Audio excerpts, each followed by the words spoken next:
पहिले मी राई जिरं टाकून घेतले, कढीपत्ता, राई जिरं, 2-3 मिरच्या कापले मी लंबे लंबे, आणि कांदे लंबे लंबे कापले, आणि टमाटर बी लंबे लंबे कापले. याच्यामध्ये मी पहिले तळून घेते. तळून घेऊन आणि अद्रक लसूणचं पेस्ट आणि मॅगी मसाला आणि हे सगळे मसाला, मीठ आणि धनिया पावडर आणि एव्हरेस्ट मसाला आणि हळद, एवढंच मसाला टाकते.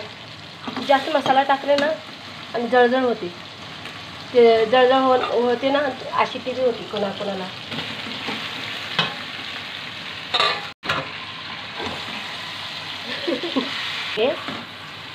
जास्त मसाला टाकणं चांगलं नाही आहे. मसाला टाकले ना जळजळ, ॲसिडिटी होती. याच्यासाठी लोकांना ॲसिडिटी ते मसाला 12 मसाला मी नाही टाकत. साधं सिंपल माझं जेवण आहे. हे मसाले टाकून हे सगळं हे आहे ते एवढं मसाले मला माझ्याकडं मी नाही टाकत, मला नाही आवडत ते.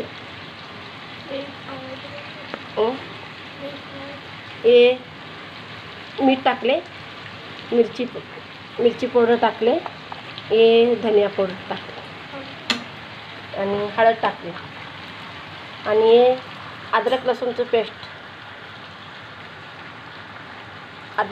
पेस्ट टाकले, आणि हे मॅगी मसाला टाकते. मॅगी मसाला लई भारी आहे, तेवढंच मसाला आहे आमचा.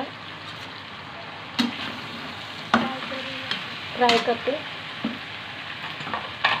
पतला भाजी करायची जी सोयाबीन बी बटाटे हे रश्यावाली करायची.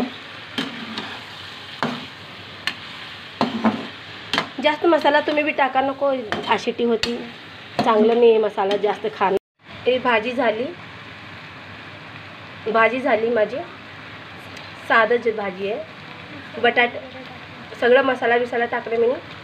सोयाबीन बटाट्याची भाजी तुम्ही बी बनवून एक दिवस बघा. याचं पतली बी करू शकते, सुक्की बी बनवू शकते चपात्यामध्ये खायला. मी बनवलेलं भारी दिसते भाजी. मी याच्यावर कोथिंबीर टाकते. मी हे करून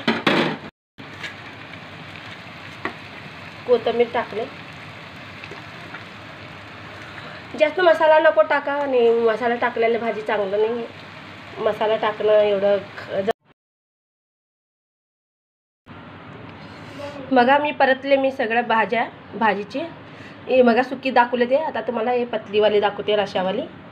आणि तुम्ही बी करा, ट्राय करा घरात सोयाबीन आणि बटाट्याची रशावाली भाजी. याच्यामध्ये मी काय टाकले नाही, नुसतं मसाला, धनिया पावडर, मिरची पावडर, अद्रक लसूणचं पेस्ट, कोथिंबीर, आणि जास्त काय मसाला नको टाका. मसाला टाकल्यानं जळजळ ॲसिडिटी होती, चांगलं नाही आहे.